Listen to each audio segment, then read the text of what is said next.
இன்றைக்கி நேற்று ரிலீஸ் ஆன கல்கி படத்தோட ட்ரெய்லர் தான் ஃபுல்லாக டீகோட் பண்ண போகிறோம். அதுக்கு முன்னாடி நீங்கள் நம்ம சேனல் சப்ஸ்கிரைப் பண்ணிக்கோங்க.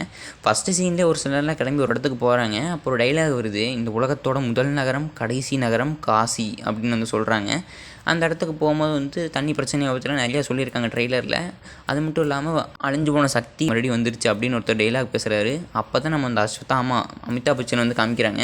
அப்போ அவருக்கு ஒரு கல் கிடைக்கிது. அந்த கல்லை பற்றி சொல்லணுன்னா அஸ்வத்தாமாவுக்கு அந்த கல் இருக்கும்போது அவர் ரொம்ப பவர்ஃபுல்லான ஆள். அவருக்கு அழிக்கவே முடியாத சக்திகள் இருக்குது அப்படின்னு சொல்கிறாங்க. அஸ்வத்தாமாங்கிறது மகாபாரதத்தில் இருக்க ஒரு கேரக்டர்னே சொல்லலாம்.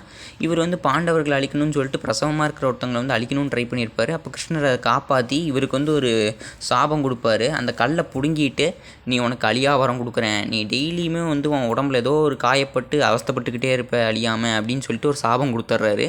அதனால தான் அமிதாப் பச்சன் ஃபேஸ் கவர் பண்ண மாதிரி அப்போ இங்கே அமைச்சிருப்பாங்க. அந்த ஸ்டோன் இல்லாமல் மறுபடியும் அந்த ஸ்டோன் ஏதோ ஒரு பர்பஸ்க்காக இவருக்கு மறுபடியும் கிடைக்கிது.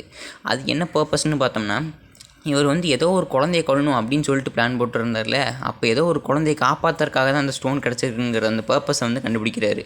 அதுதான் இந்த படத்தில் நான் டீசரில் கண்டுபிடிச்ச ஒரு விஷயம்.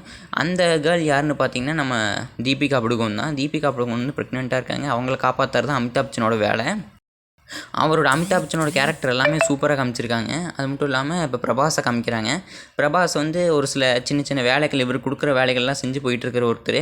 அது மட்டும் இல்லாமல் இவருக்கு 1 மில்லியன் யூனிட்ஸ் கிடைக்குமா அப்படின்னு சொல்லிட்டு நிறைய பேர் கிண்டல் பண்ணும்போது இவருக்கு ஒரு ஆஃபர் வருது.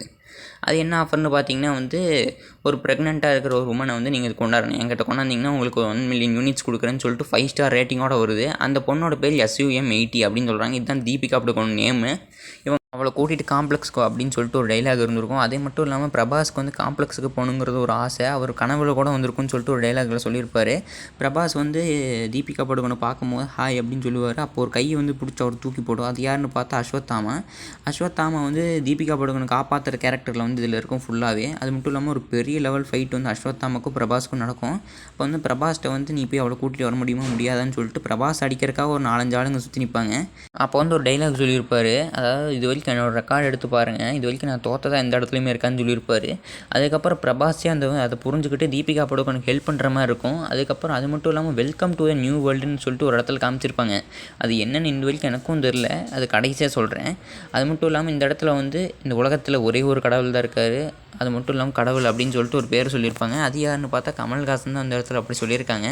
இதில் நிறைய VFXலாம் பண்ணி படத்தை இன்னுமே சூப்பராக எடுத்திருக்காங்கன்னு சொல்லலாம். கிராஃபிக்ஸ்லாம் சூப்பராகவே இருக்குது. இந்த இடத்துல தீபிகா படுகோன் இந்த ஒரு உயிருக்காக இன்னும் எத்தனை உயிர் போகும் அப்படி தெரில அப்படின்னு சொல்லும் போது தான் இந்த படத்தோட பேர் கல்கின்னு இருக்குது. கல்கி யாருன்னு பார்த்தீங்கன்னா விஷ்ணுவோட ஒரு 10வது அவதாரம். அதாவது கலியுகத்தோட கடைசி காலத்தில் தோணுன ஒரு அவதாரம்னே சொல்லலாம். இதனால தான் படத்துக்கு இந்த பேர் வச்சாங்களா, இதோடைய டீகோடிங் இன்னும் இருக்காங்கிறது படத்தில் இன்னும் தெரில. படம் வரும்போது தான் நமக்கு தெரியும். அது மட்டும் இல்லாமல் கமல்ஹாசன் கடைசியில் வெறித்தனமாக ஒரு இது கொடுத்துட்டு போயிருப்பார். அவர் என்ன சொல்லியிருப்பார்னா பிரபஞ்சம் இன்னொரு பிரபஞ்சம் இருக்குது அப்படின்னு சொல்லியிருப்பார். அது மட்டும் இல்லாமல் கமலோட இந்த ஒரு லுக்கில் பார்த்தீங்கன்னா அவருடைய பயங்கரமான வில்லத்தனத்தை காமிக்கிறதுக்காகவே அவருக்கு ஐப்ரோ கொடுத்துருக்க மாட்டாங்க, மீசு கொடுத்துருக்க மாட்டாங்க, எதுவுமே கொடுக்காம பயங்கரமான ஒரு வயசான லுக்கில் கொடுத்துருப்பாங்க. ஆனால் இன்னமும் கொஞ்சம் எங்கே மாடர்னாக காமிச்சிருந்தா இன்னும் நல்லா இருந்திருக்குங்கிற என்னோட ஒப்பீனியன். உங்களோட ஒப்பீனியன் என்னன்னு மறக்காமல் கமெண்ட் பண்ணிட்டு போங்க கமலஹாசனோட லுக்கை பற்றி. அது மட்டும் இல்லாமல் இந்த படத்துக்கு கண்டிப்பாக தேட்டருக்கு போங்கிறவங்க மறக்காமல் கமெண்ட் பண்ணிட்டு போங்க. படம் பெஸ்ட்டாகவே கொடுப்பாங்கன்னு சொல்லிட்டு நம்ம நம்பலாம். பார்ட் 1 பார்ட் 2 இருக்கும்னு நினைக்கிறேன். என்னுடைய இந்த டீகோடிங் நல்லா இருந்ததுன்னா கமெண்ட் பண்ணிட்டு போங்க.